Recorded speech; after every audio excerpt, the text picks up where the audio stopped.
일단 제가 이번에 본 논문은 그냥 GCN, Graph Convolution Neural Network인데 이걸 베이지안 방법론으로 어떻게 했는지 이거에 관련된 논문이에요. 근데 생각보다 논문 내용이 양이 막 엄청 많지는 않은데 그래도 뭔가 기본적인 배경 지식은 좀 있어야 될 것 같아서 그래도 제가 그냥 짧게 소개하도록 하겠습니다. 일단 목차는 맨 처음 배경 지식 두 개, GCNN, BNN, 그 다음에 이 BGCN은 어떻게 이용이 되는지 실험 결과 결론 이렇게 진행하도록 하겠습니다. GCNN 같은 경우에는 이제 그래프 데이터를 가지고 이제 CNN을 돌린 건데요. 이게 어떤 쪽으로 쓰이냐면은 주로 이제 연관 관계가 있는 데이터, 뭐 SNS라든지 혹은 분자 구조 이 데이터를 CNN으로 돌리기 위한 모델입니다. 어, 데이터 자체가 아무래도 일단 먼저 그래프다 보니까 이거를 어떻게 만들어야 되는지 이런 고민이 있는데 일단 행렬 두 개가 데이터라고 생각하시면 돼요. 왜냐면 그래프가 이제 점하고 선으로 연결돼 있잖아요. 그래가지고 이거를 이제 행렬로 바꾸는데 첫 번째가 이제 어드제이전스 매트릭스, 인접 행렬. 그래서 그래프의 연결 관계를 나타내는 거고요. 두 번째가 이제 피처 매트릭스로 이제 노드 특성 정보를 담고 있습니다. 그냥 좀 쉽게 생각하시면은 그 노드가 예를 들어서 만약에 이미지라고 하게 될 경우에는 RGB에 대한 정보를 담고 있는 그런 형태입니다. 어, 그것도 또한 이제 CNN을 돌리는 거니까 이제 주요 공식은 이제 가운데 있는 것처럼 되는데요. 이거 같은 경우에는 그냥 저희가 생각하는 그냥 CNN 공식이라고 생각하시면 좀 편할 것 같아요. 그래서 이 시그마가 이제 액티베이션 펑션이고 이제 인접 행렬과 첫 번째는 이제 X 그다음에 이제 웨이트 가중치를 곱한 형태 이 형태가 그냥 계속 진행된다고 보시면 돼요. 그래서 이게 수식어 보면 잘 이해가 안 되실 것 같아가지고 일단 제가 이미지를 넣어놨는데요. 이런 이미지들은 일단 추천자는 다 아래쪽에 적어놨습니다. 그래서 이와 같은 경우에는 이 식을 이제 그림으로 보여주는 건데 그냥 말 그대로 그래프다 보니까 그 주변에 만약에 엣지가 있으면은 다 연결돼 있을 거 아니에요. 그래서 이 연결돼 있는 합들을 그냥 그 뭐지 행렬곱 형식으로 되어 있습니다. 좀 더 추가하자면은 그러니까 웨이트와 믹스 매트릭스를 곱하고 다시 액티베이션 펑션으로 이제 씌우는 과정으로 레이어를 학습시키는 과정인데 결국엔 이 웨이트를 학습시키는 건데 이거 같은 경우에는 이제 실제 레이블과 예측 차이를 최소로 하는 그냥 쉽게 생각하는 로스 펑션이라고 생각하시면 될 것 같아요. 근데 이제 데이터가 살짝 다른 게 있다면은 만약에 노드 위치가 바뀐다면은 애초에 모형 자체가 다 바뀌는 거잖아요. 그래서 이게 어떻게 활용될 거냐라고 했을 때 리드아웃이란 방법을 쓰게 돼요. 그래서 이게 왜 중요하냐면은 노드들 사이의 관계가 이제 중요한 건데 만약에 위치가 바뀌어가지고 정보 자체가 바뀌게 될 수도 있잖아요. 그래서 만약에 이때 잘못된 엣지가 있다면은 어, 좀 잘못 학습이 되겠죠. 그래가지고 뭐 다른 강한 관계를 갖는 노드와 엣지를 놓칠 수 있기 때문이에요. 이때 쓰는 게 이제 리드아웃인데 이거를 쉽게 생각하면 그냥 어떻게 일반화를 시킬지거든요. 그래가지고 일단 구조상으로는 그래프 컨볼루션 들어간 다음에 리드아웃을 쓰게 되는 겁니다. 이 리드아웃에 대한 공식은 이렇게 적혀 있는데 이 MLP가 보통 CNN에서 사용하는 마지막 쪽에 fully connected라고 생각하시면 될 것 같아요. 그래서 히든 레이어들이 나와가지고 fully connected를 씌워서 이제 마지막으로 이제 액티베이션을 씌우면 뭐 이게 약간 증명된 거라 그러긴 한데요. 서로 다른 노드 위치를 갖더라도 그래프에 대해서는 동일한 결과를 낼 수 있다라고 합니다. 그래서 이거 외에도 똑같이 CNN처럼 그래프 CNN 역시 성능을 향상시키는 데는 이제 아키텍처 방법을 여러 가지 사용하기도 해요. 뭐 이 논문에서는 어테션 방식만 나타내긴 했는데 그 외에도 저희가 생각하는 레즈넷 같은 스킵 커넥션 그 다음에 또 어텐션 말 그대로 게이트를 적용하기도 합니다. BNN 관련해서는 그냥 정말 살짝 짚고 넘어갈게요. 제가 이전에 계속 발표해왔던 내용들이 쭉 BNN 관련된 건데, 그냥 저희는 사후 분포 포스테리어를 어떻게 잘 인퍼런스 할지를 목적으로 합니다.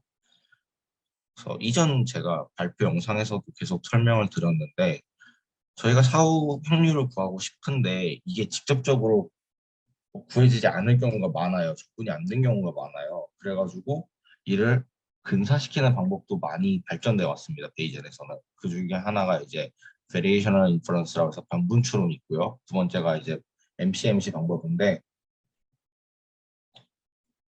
이 MCMC 같은 경우에도 이제 또 근사시켜가지고 아래와 같은 공식으로 쓰이기도 합니다. 그래서 이거 뭐 드랍아웃, MC 드랍아웃 방법이라고 일단 소개는 되어 있는데요. 결국에는 다 그냥 사후 확률을 어떻게 구할 것인지에 대한 방법입니다. 그래서 뭐 BGCN 같은 경우에는 그래서 그냥 간단해요. 그냥 GCN인데 이걸 어떻게 베이지안 방법으로 접근해 볼까? 그냥 이게 끝입니다. 그래서 저희가 이 사후 분포를 찾으려고 하는데, 그러다 보니까 그 베이지안 방법론을 그냥 공식이 써요. 일단 수식 자체는. 그렇지만 이 또한 베이지안이 가지고 있는 단점 중에 하나죠. 결국에는 직접적으로 구할 수 없기 때문에 이 빨간 표시된 부분 같은 경우에는 MCMC와 VI를 주로 사용하고요. 여기서는 좀 특이하게 그 람다 값을 구하기 위해서 스토캐스틱 블록 모델을 사용했다고 해요.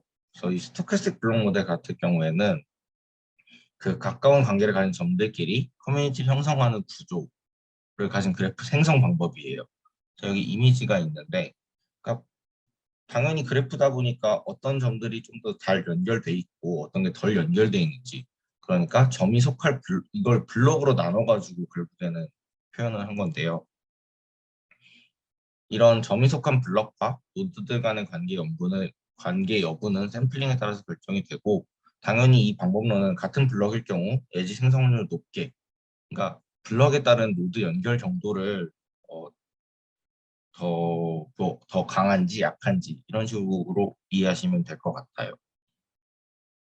당연히 베이전 방법이기 때문에 MC 드랍아웃을 활용해서 이렇게 근사시킬 수 있습니다. 일단 일단 네 단계로 구성이 되는데요. 이 공식들을 잘 보시면 되게 복잡하게 느끼실 수 있는데 이게 이미지로 한 게 있더라고요. 그래서 일단 먼저 람다를 구하기 위해서 주어진 그래프, 보여진 그래프에서 람다를 먼저 구합니다. 이게 포스테리어 그래프 모델 파라미터를 먼저 구하고 여기서 이제 그래프를 샘플링을 하게 돼요. 그러니까 이게 맨 뒤에 있는 식이 이제 1단계고 두 번째가 이제 2단계라고 보시면 돼요. 그럼 당연히 3단계는 이걸 가지고 여기서 이제 웨이트를 구하게 되겠죠. 저희가 이미 그래프도 있고 람다도 있으니까 이거에 관련해서 이제 어떻게 이제 웨이트를 포스테리어 오브 GCN 웨이트를 구하게 되고, 이제 마지막으로 사후 분포를 추론하는 그런 식으로 진행이 됩니다. 이제 실험 같은 경우에는 코라 사이트열 펌메드 데이터셋인데 제가 그 앞에 있는 두 개는 잘 모르겠는데 이제 마지막 펌메드 같은 경우에는 이제 바이오 쪽에서 이제 논문을 찾을 때 쓰는 사이트예요. 그래서 이 데이터셋을 가지고 모르는 다큐멘트 라벨을 이제 예측해 보는 걸로 실험을 진행되었습니다. 그래서 여기서 노드는 이제 다큐멘트라고 생각하시면 되고, 엣지는 사이테이션, 인용 여부라고 생각하시면 될 것 같아요.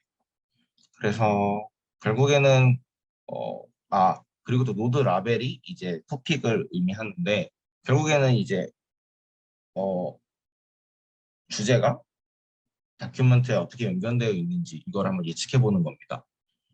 그래서 뭐 비교를 위해서 그냥 일반 GCNN, 그 다음에 이제 어텐션을 사용한 GAT, 그리고 뭐 베이지안 GCN 이렇게 다 해봤는데요. 사실상 뭐 성능에서는 막 엄청나게 막 좋아졌다라고 보기는 좀 어려운 수치기는 해요. 근데 그렇지만 좀 여기서 논문에서 강조한 장점은 베리언스가 낮다라는 거를 이제 예시로 들었거든요.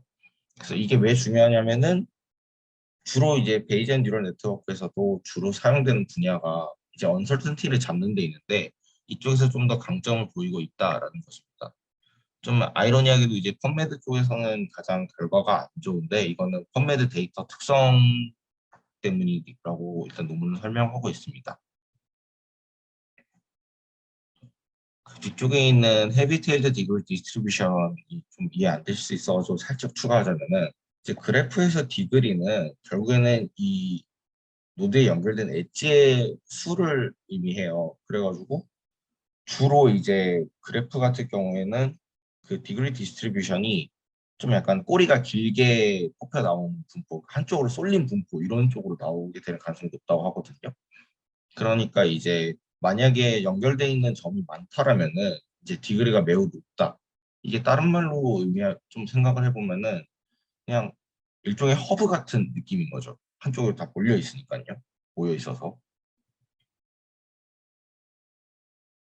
그래서 두 번째 실험 같은 경우에는 이제 만약에 어드버서리얼 노드 어택이 있을 경우에 얼마나 그 로버스트니스한지를 이제 보여주는 건데요.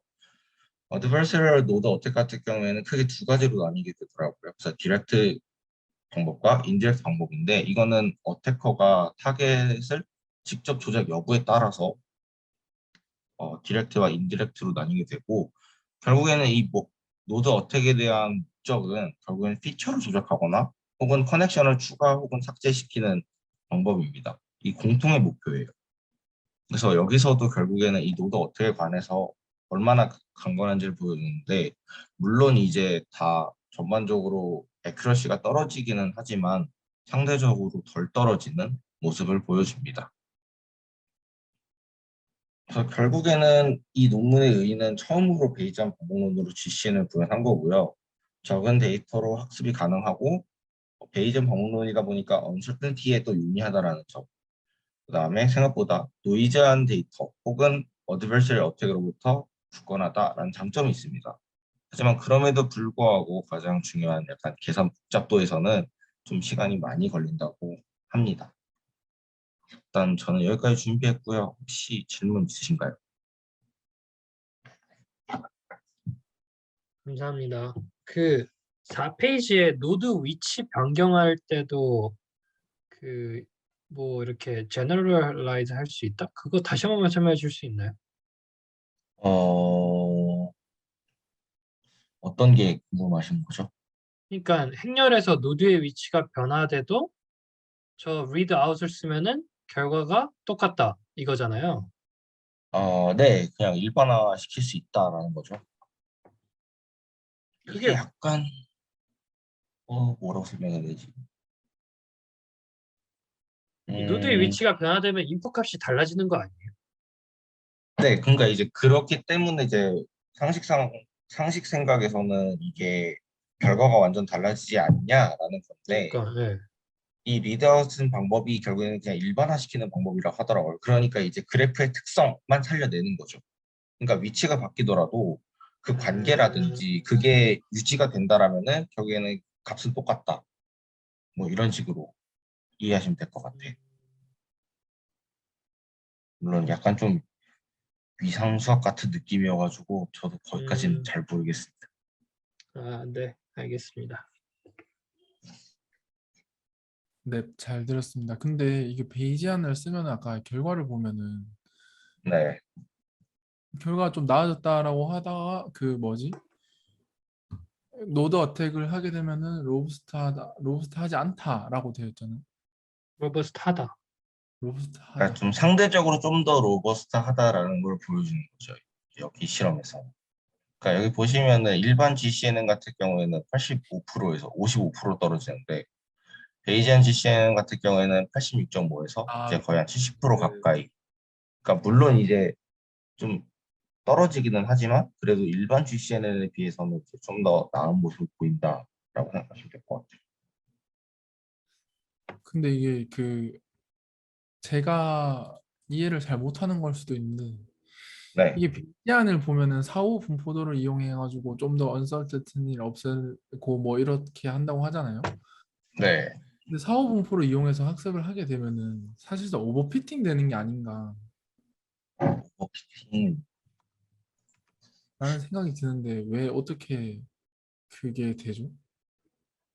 이게 된다라는 게 뭐죠? 약간 결과값이 더 좋게 나오는 이거를 의미하시는 건가요? 아니면 예. 오버피팅이 안 되는 걸 물어보시는 건가요? 오버피팅이 된다고 저는 머릿속으로 생각이 드는데 오버피팅이 보면 안 되고 있잖아요. 네. 되는 게 아니잖아요. 그러니까 이제 나오는 결과값 자체가 일반적인 것 같은 경우에는 이제 포인트 에스티메이트 점으로 나오게 되는데 베이지안 방문율 같은 경우에는 점이 아니라 그냥 확률로 나와요. 분포로 나오게 되는 거죠. 물론 이제 이게 뭐 어떻게 뭐 오버피팅이 안 되냐라고 물어보실 수도 있는데 물론 제가 이해한 바에 따르면 결국 베이지안 방문율은 주어진 상황에서 계속 업데이트가 되는 거거든요. 그러니까 데이터에 기반해 가지고 결과값이 어떻게 업데이트 되냐 이거를 계속 보여주는 건데 그래서 여기 같은 경우에도 보면은 이 수식상 람다는 일단 주어진 그래프에서 추론을 하게 되고 다시 이 그래프는 다시 람다를 기본으로 다시 추론하게 되고 이것들이 주어졌을 때 웨이트가 어떻게 추론하게 되고 이 작업을 계속 반복을 하게 되는 거예요. 샘플링을 통해서. 그러니까 결국에는 샘플링을 여러 번 하고 얘네를 평균을 때린다고 생각하시면 될 것 같아요.